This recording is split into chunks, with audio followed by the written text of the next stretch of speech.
Hello again to all who have tuned in. Welcome to Fractured Poet, a podcast for all of you poetically insane individuals who love getting lost in the art of poetry. Podcasting from Ontario, California, I am your host, Katrina Wisniewski, just another person in the world obsessed with words, striving to make sense of it all. In today's episode, I will be reciting a set of poems explaining what it is like to be a poet. I know I recited quite a few poems about this very topic, but as I have said in those previous episodes, I like writing poems about poetry. When I have writer's block or I am having difficulties writing a poem, those thoughts create a poem in itself, which is where the poems I tend to recite initially came from. This first poem is called A Poet's Rage. Poetry. What a fucking joke. Racking your brain, figuring out which word goes where, how this one rhymes with that one. Such a tedious task. Reusing words that don't belong. Time to delete and start over. All of these rules, these unofficial guidelines, makes me want to regurgitate. This poem has a lot of animosity buildup, if you couldn't tell. Again, when I want to write a poem and can't figure out what to write, I use those emotions and grab whatever words come to mind and use that to create a poem. The poem I just read being the outcome.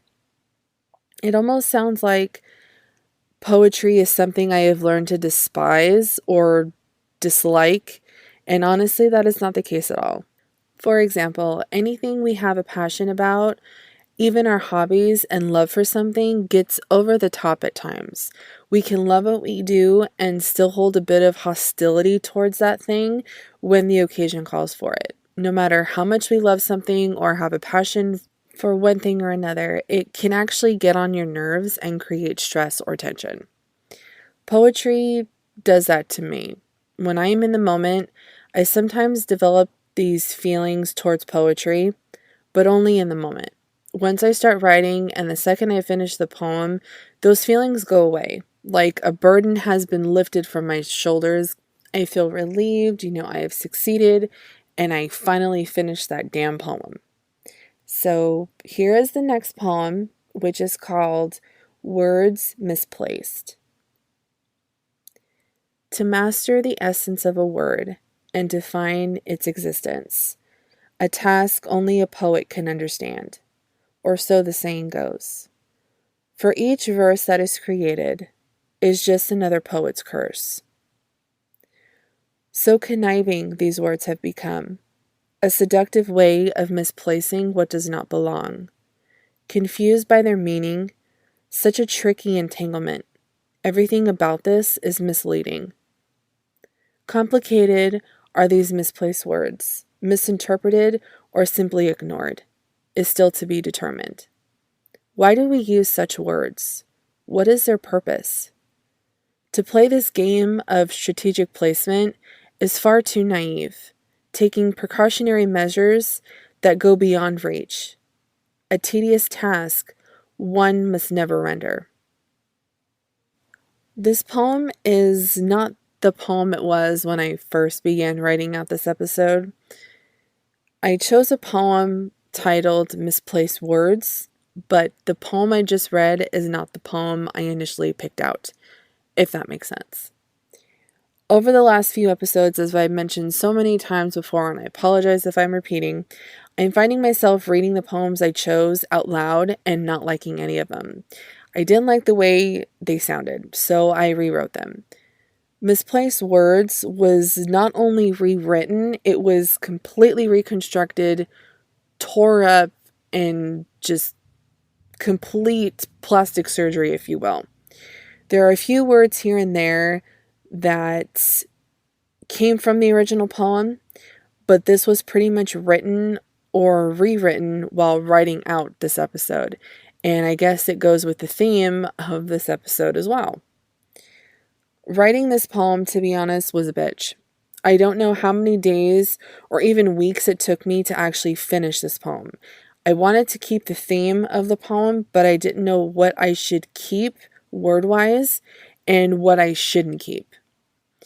This poem has a lot of relevance, especially during the time that I wrote out this episode. Words are extremely tricky, or maybe it's just the writer allowing those words to control their situation, but poetry is really not something that can be mastered overnight or even at all.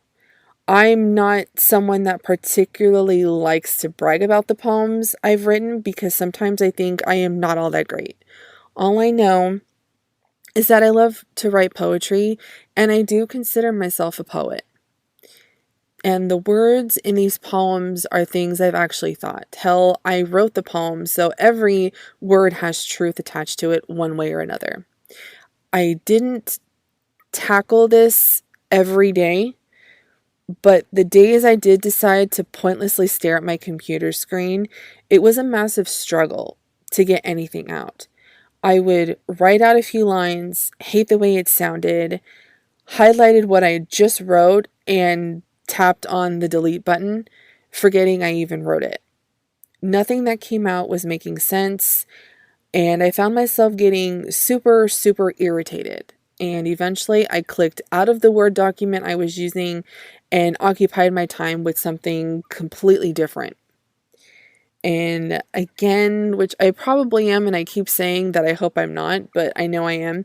I hope I'm not being repetitive, but this is the process that I sometimes go through when tackling poetry. I can have an unfinished poem sitting for a long time, years even, before coming to it again and actually finishing it.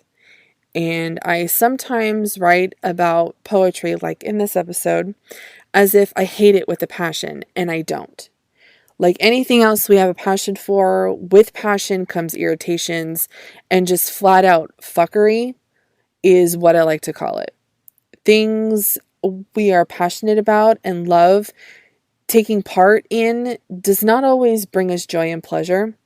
And that's what poetry is sometimes like for me. And I am okay with that. I mean, it's part of the craft, and I know this now. It's not like I get so irate and I go around breaking stuff and screaming at the top of my lungs because I can't figure out a poem because I can't write one out. Maybe poetry is a poet's curse. Maybe it's not. Maybe poetry is a pleasurable curse. Again, who knows? But anyways, enough evaluating my twisted, confusing, poetic mind. To those of you who are always tuning in, and to those of you who have just tuned in, thank you so freaking much from the bottom of my heart participating in this podcast with me and hanging in there with me. I hope you like what you heard and you tune in next time. You can catch this in future episodes at anchor.fm/Fractured Poet. This episode of Fractured Poet was written and produced by me, Katrina Wisniewski. Music by Alternative Rock Volume 1 and Rock Electronica Volume 4 from freeplaymusic.com. You can also follow me on Instagram at Fractured Poet. And as always, thanks for listening. And until next time.